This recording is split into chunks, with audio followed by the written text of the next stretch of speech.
हिमालय की मनोरम तराई में स्थित उत्तर प्रदेश का देवरिया जिला, जिसके कसिया कस्बे से लगभग 3.5 किलोमीटर दक्षिण पश्चिम में स्थित है, बौद्धों का महत्वपूर्ण एवं पवित्रतम तीर्थस्थल, जहां 483 ईसा पूर्व वैशाख पूर्णिमा के दिन भगवान बुद्ध ने परिनिर्वाण प्राप्त किया।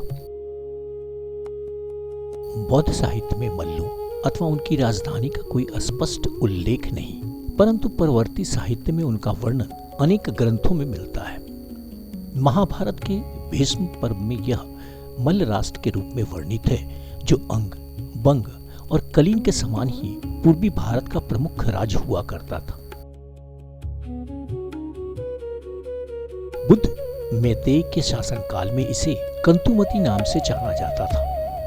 किंवदंती है कि अयोध्या के राजा श्री रामचंद्र के ज्येष्ठ पुत्र कुश द्वारा कुशीनगर बसाया गया था, जिसकी पुष्टि बौद्ध ग्रंथ महावंश में कुशीवती के नाम से किया गया है। मानव समाज को दुख से मुक्ति दिलाने के लिए आधी शताब्दी तक भ्रमण करते, उपदेश देते अपना अंतिम वर्षावास वैशाली के निकट वेलू गांव में व्यतीत कर रहे बुद्ध ने अपने अंतिम सत्संग में कुशीनगर में अपने महापरिनिर्वाण की घोषणा की और लिच्छवियों की अपनी प्रिय नगरी वैशाली से कुशीनगर की ओर प्रस्थान कर पावा नगर पहुंचे। पावा के एक संपन्न व्यापारी चुंद का आतिथ्य स्वीकार कर उसके आम्रवन में ठहरे और संगत के साथ चुंद द्वारा दिए शुकर मतों को खाने के बाद उनके शरीर में अत्यंत पीड़ा होने लगी। तथागत अपनी यात्रा जारी रख और साथ चल रहे व्यक्ति संघ के साथ हिरण्यवती नदी के तट पर स्थित कुशीनगर के उपवर्तन उद्यान में ठहरे, जो ऊंचे ऊंचे शाल वृक्षों से ढका था। ब्रह्म में लीन होने का समय निकट आया जान उन्होंने आनंद से 2 शाल वृक्षों के बीच उत्तर सिरहाना कर शैया तैयार करने का आदेश दिया। साथ ही भिक्षु संघ को अंतिम उपदेश विनय के संबंध में दिया। निर्माण से ठीक पहले बुद्ध ने 120 वर्षीय परिव्राज्य सुभद्र को प्रवचित किया। इस प्रकार सुभद्र तथागत के अंतिम शिष्य हुए। बुद्ध के जीवन में पूर्णिमा के दिन का अलौकिक संबंध रहा है। वैशाख पूर्णिमा के ही दिन 663 ईसा पूर्व बुद्ध का अवतरण इस धरा पर हुआ, तो 528 ईसा पूर्व वैशाख पूर्णिमा के दिन बोध गया में परम ज्ञान की प्राप्ति हुई। 483 ईसा पूर्व 80 वर्ष की अवस्था में अपने अनवरत भ्रमण पूर्ण जीवन से विश्राम लिया, महापरिनिर्वाण हुआ। महापरिनिर्वाण के बाद बुद्ध के शरीर को दर्शनार्थ 7 दिनों तक रखा गया। 7वें दिन बुद्ध के शरीर को उत्तरी द्वार से दक्षिण द्वार तक लाया गया, जहां देवस्थान चैत्य, जिसे मुकुटबंधन चैत्य भी कहा जाता है, बुद्ध के तत्कालीन प्रसिद्ध शिष्य भगत महाकश्यप की देखरेख में अंतिम संस्कार किया गया। तथागत के परिनिर्वाण की सूचना सुनकर आए अन्य 8 बौद्ध अनुयायी राजाओं में बुद्ध के अस्थि अवशेष को लेकर उठे विवाद को बढ़ता देख द्रोण नामक ब्राह्मण ने बुद्ध के अस्थि अवशेषों को 8 बराबर भागों में बांटा, जिस पर सभी राजाओं ने अपने अपने राज्यों में स्तूप का निर्माण कराया। मल्लू ने अपने अंश के अवशेषों पर कुशीनगर के इसी स्थान पर एक सुंदर स्तूप का निर्माण कराया। बुद्ध के अंतिम संस्कार के अवशेषों पर ईंट और रूढ़ी से बने मुख्य स्तूप को सन 1876 में कलाइल द्वारा प्रकाश में लाया गया। इस स्थान पर किए गए उत्खनन से दृष्टिगोचर यह स्तूप लगभग 46 मीटर ऊंचा है। धरातल से 2.74 मीटर ऊंचे चबूतरे पर यह स्तूप निर्मित है, जिसके ऊपर 5.49 मीटर ऊंची बेलनाकार मेधी है, जबकि ऊपरी किनारे की तरफ अलंकृत लघु भित्ति स्तंभ बने हैं। इस स्तूप में प्रयुक्त ईंटें विभिन्न आकार और समय की हैं, जो स्तूप के पुनर्निर्माण होने की पुष्टि करता है। उत्खनन उपरांत स्तूप के मध्य 4.27 मीटर नीचे ईंटों का एक वृत्ताकार कक्ष मिला है, जिसमें एक ताम्रपात्र प्राप्त हुआ। बड़े स्तूप के अंदर से प्राप्त एक पूर्ण छोटा स्तूप, जिसके पश्चिमी भाग में बने आले पर बुद्ध के समाधि मुद्रा की मूर्ति स्थापित है। साथ ही स्तूप के अंदर काठ, कोयला और मिट्टी के टुकड़े प्राप्त हुए, जो संभवतः तथागत के अंतिम संस्कार के अंश थे।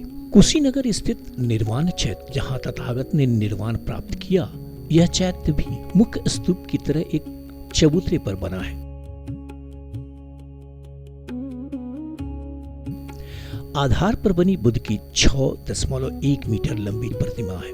यह प्रतिमा चुनार के लाल बलुआ पत्थर के एक विशाल खंड से निर्मित है।